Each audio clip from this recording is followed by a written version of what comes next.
میرے آج کے مہمان ایک ایسی شخصیت ہیں جو عرصہ دراز سے اپنے آپ کو ڈھونڈ رہے ہیں، کبھی اپنی شاعری میں، کبھی اداکاری میں، کبھی پالیٹکس میں اور کبھی خوشیاں نیلام کرتی۔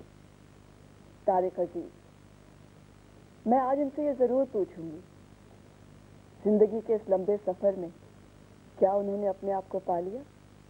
مگر تھوڑی دیر میں۔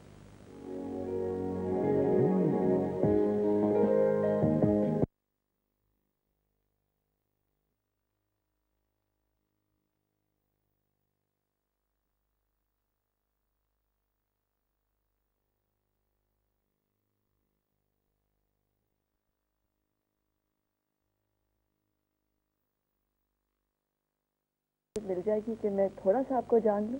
وقت دیکھیں کس تیزی سے آگے بڑھتا ہے، اور وہ مختار صدیقی یاد آ گئے ہیں کہ شان خدا ہے آج زمانہ آیا ہم بے ہنروں کا، ورنہ اس بستی میں کیا کیا اہل کمال ہوئے۔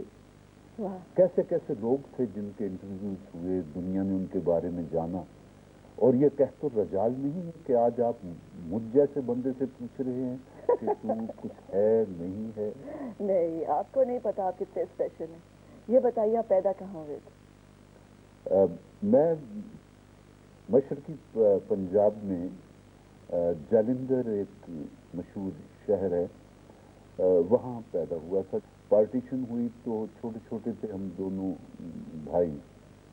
آپ کے دو بھائی؟ آپ دو ہیں؟ ہم دو بھائی اور تھے۔ بہن؟ ہم 3 بہنیں میری تھیں۔ اچھا، ہیں۔ کیسا ماحول تھا آپ کا؟ میرے والد ایک سیاسی کارکن تھے اچھا، اور اخبار نویس تھے، پڑھے لکھے آدمی تھے، لیکن ماں میری جاگیردارانہ مزاج کی تھی، کیونکہ اس کا باپ یعنی میرا نانا افغانستان میں شاہی خاندان کا ڈاکٹر تھا، تو اس کی پرورش اس ماحول میں ہوئی، تو وہ اپنے پورا جاگیردارانہ ایک پس منظر کے ساتھ ہمارے گھر میں داخل ہوئی۔ باپ میرا ایک محنت کش اور غریب اور غربت میں اور اس طرح کے نظریات کا آدمی، تو مجھے معلوم نہیں کہ میری پیدائش سے پہلے دونوں میں اپنی جوانی میں کتنے کلیش ہوئے ان کے، یا کتنی ایڈجسٹمنٹ ہوئی۔ بہرحال ہم ایک غریب، جب باقاعدہ ہوش آیا ہے تو پاکستان بننے کے بعد ہم ایسٹ پنجاب سے ایک ٹرک میں دبکے ہوئے چھپے ہوئے رات کو سفر، اور بولنا نہیں ہے مار دیں گے، تو اوپر ترپال سی جس طرح آج کل بارش سے بچنے کو اناج کی بوریوں کو ڈھانپ کس لیا جاتا ہے، اسی طرح اس ٹرک میں 15-20 عورتیں، 15-20 بچے ماؤں نے گودوں میں لیے ہوئے، منہ پہ ہاتھ رکھے ہوئے، کوئی پیاس سے بلک رہا ہے، کوئی کیسے ہو رہا ہے، تو ہم یوں پاکستان میں آ گئے۔ تو یہ قافلہ کہاں آ کے ٹھہرا؟ لاہور اسٹیشن سے گاڑی کی چھت پر بیٹھ کر، کوئی لٹکا ہوا ہے، کوئی مریض، کوئی آدھا کٹا ہوا، کوئی سر باندھا ہوا، یہ عجیب و غریب منظر ہے۔ جن لوگوں نے یہ مناظر دیکھے ہیں وہ جب پاکستان کے بارے میں کوئی بات آتی ہے تو وہ یقیناً جذباتی ہو جاتے ہیں۔ تو ہم گاڑی کی چھت پر چھوٹے چھوٹے، بہنیں مجھ سے بھی چھوٹی، خالد مجھ سے 1.5 سال بڑا تھا، تو مجھے یاد ہے کہ ادھر انسانی لاشیں پڑی ہیں، کوئی کتا کھینچ رہا ہے، اور کوئی پانی کا ایک گڑھا سا ہے اس میں پھولی ہوئی لاشیں پڑی ہیں، وہیں سے انسان اتر کے، گاڑی جوں کی چال چل رہی ہے کیونکہ اتنا بوجھ ہے اس پر، اور حادثے بھی ہوئے کہ گاڑی جا رہی تھی تو سامنے پل وول آ جاتی نا تاریں، تو اب ظاہر ہے کہ گاڑی کی چھت پر اگر کھڑے ہیں تو اس نے تو ٹکرانا ہی تھا، تو وہ پہلی دفعہ ٹکرائے، کچھ لوگ نیچے گرے، کسی کے سر پھٹے، کوئی مر گیا، کوئی جی گیا۔ اس کے بعد یہ ہوا کہ جب بھی سامنے کوئی تار یا پل آتا تھا تو آگے سے آواز آتی تھی، نیوے ہو جاؤ، نیوے پنجابی میں نیچے ہو جاؤ، وہ سارے یوں کر کے ہو جاتے تھے، پھر وہ پل گزر جاتا تھا، تو یوں 3-4 گھنٹے کا سفر، غالباً 12-14 گھنٹے میں ہم ساہیوال منٹگمری پہنچے۔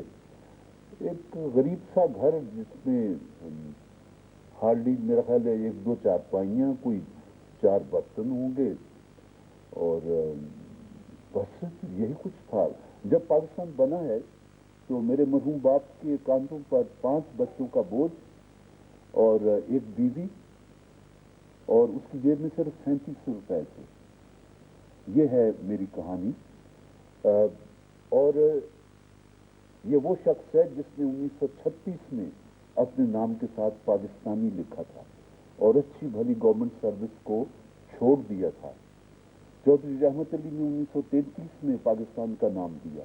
میرے مرحوم باپ نے 1936 میں اپنے نام کے ساتھ میاں عبدالعزیز پاکستانی لکھنا شروع کیا. تو پاکستان میرے بلڈ میں ہے, میرے خون میں ہے. یہ جو میں ٹیلی ویژن پر بھی نعرہ مستانہ لگا دیتا ہوں, یہ کوئی اندر سے کوئی قوت ہے جو اس وقت مجھے کہتی ہے کہ اس کو زندہ رہنا چاہیے. اس وقت گھر میں باتیں کیا ہوتی تھیں؟ گھر میں آپ کے ننھے بات یہ ہے کہ میں آوارہ سا لڑکا تھا. آوارہ یوں کہہ لیں کہ نہ اسکول. اچھا پورے محلے میں 4-5 گھر آباد ہیں, باقیوں کو تالے لگے ہوئے ہیں. اور مشہور یہ ہے کہ ان میں وہ چھپے ہوئے ہیں, جو ان گھروں میں داخل ہوگا اس کو قتل کر دیا جائے گا. اچھا لوگ لوٹ مار بھی کرتے تھے. ہم نے بھی لوٹ مار کی, میں نے اور میرے بھائی نے. میں اتنا سا, وہ اتنا سا. تو لوٹ مار کیا کی, کیونکہ پہننے کو کپڑے نہیں تھے. تو اب اتنی عقل موت نہیں تھی کہ بکسا پورا اٹھا کے گھر لے جاؤ. نہ, بکسا کھول کے اس میں اپنے ناپ کی نکریں ڈھونڈ رہے ہیں, قمیضیں ڈھونڈ رہے ہیں. 2 قمیضیں, ایک آدھ نکر میرے ناپ کی نکلی, ایک آدھ اس کے ناپ کی. لو یہ لوٹ کے ہم گھر آ گئے.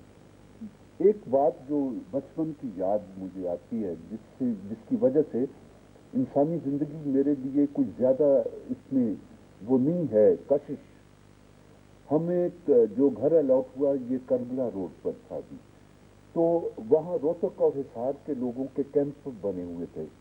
وہاں ہیضہ پھیل گیا. اب ہیضہ پھیل گیا تو دن کے کچھ 100 مر رہا ہے, 50 مر رہے ہیں. تو نہ کسی کو قبر کھودنے کا پتہ ہے, نہ کسی کے پاس کفن کے پیسے ہیں. تو ہوتا یہ تھا کہ یہ گند ڈھونے والے گڈھے ہوتے تھے ان دنوں بڑے بڑے, جن کو بڑے صحت مند بیل کھینچا کرتے تھے یا بھینسے. آج کل تو ٹرک وغیرہ ہے نا. تو یہ گند ڈھونے والی گاڑیوں میں انسانی لاشیں اپنے انہی کپڑوں میں, کوئی دھوتی میں ہے, کوئی قمیض میں ہے, کوئی ساڑی میں ہے, کوئی شلوار قمیض میں, عورتوں مردوں بچوں کی کوئی تخصیص نہیں. تو میں اس گڈھے کے پیچھے چل پڑتا تھا. میری سمجھ میں نہیں آتا تھا کہ یہ لوگ اس طرح سے کیوں ہیں. زندگی اور موت کا وہ ابھی تک شعور نہیں آیا تھا کہ یہ مر گئے ہیں تو اب ان کی آخری آرام گاہ کی طرف یہ جا رہے ہیں. اتنا پتا تھا کہ یہ مر گئے. اب کسی کی ٹانگ یوں کر کے گاڑی سے نکل آئی ہے, بازو ہو گیا, تو میں اس کو چوہے کو جمعدار کو کہتا تھا بھائی ابھی باں, اور میں اس کا بازو اٹھا کے ٹھیک کرتا تھا. اب ایک اتنا سا بچہ وہ انسانی لاشوں سے اس طرح سے کھیل رہا ہے, اور وہاں سے کہتے ہیں نا کہ بچپن کے نقش جو ہوتے ہیں وہ انسان کے ذہن پر بڑی دیر تک متصم رکھتے ہیں اپنے اثرات کو. تو شاید یہ بچپن کے وہ اثرات ہیں کہ میں نے انسان کو اتنی بے توقیر حالت میں دیکھا ہے کہ جیسے بندے کو نفرت سی ہو جاتی ہے کہ بس یہی ہے لائف, یہی ہے زندگی. بے شمار باتیں, بے حساب سوال, مگر تھوڑی دیر میں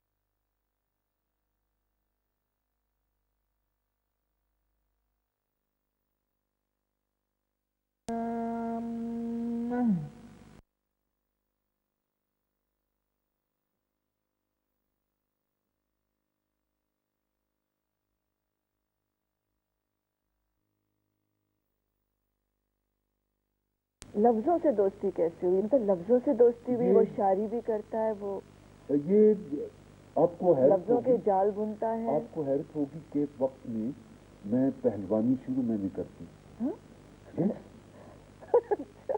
اچھا, اور میں نے باقاعدہ وہ گنڈوں کی طرح وہ دھوتی سی یوں باندھی, سوکھا سڑا سا آدمی بچہ, اور وہ تیل کی اتنی سی شیشی، وہ جیسے مالشیوں کے پاس نہیں آج کل ہوتی، وہ پہن، اور لنگوٹا سر پر یوں بدماشوں کی طرح باندھا ہوا، اور یوں کر کے، اور اکھاڑے میں بابا مائی شاہ میں وہ پھومن پہلوان ایک تھے، ان کو باقاعدہ میں نے استاد مانا، تو وہاں جا کے ڈنڈ پر بیٹھ کے اور وہ زور وور کرنا، سوکھا سڑا سا، وہ اس نے میرے ساتھ سے ایک دو میرے سامنے کر دینے، انہوں نے دو مجھے ادھر ادھر مارنے، میں نے گر جانا، لو جی یہ پہلوانی۔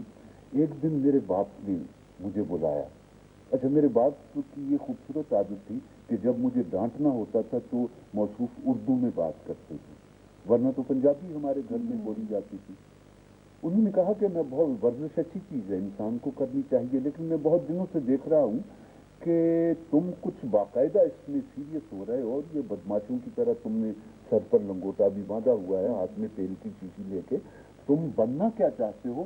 آپ کی اطلاع کے لیے عرض کر رہا ہوں کہ آپ کی 7 پشتوں میں کوئی پہلوان نہیں ہوا۔ میں نے کہا جی اچھا۔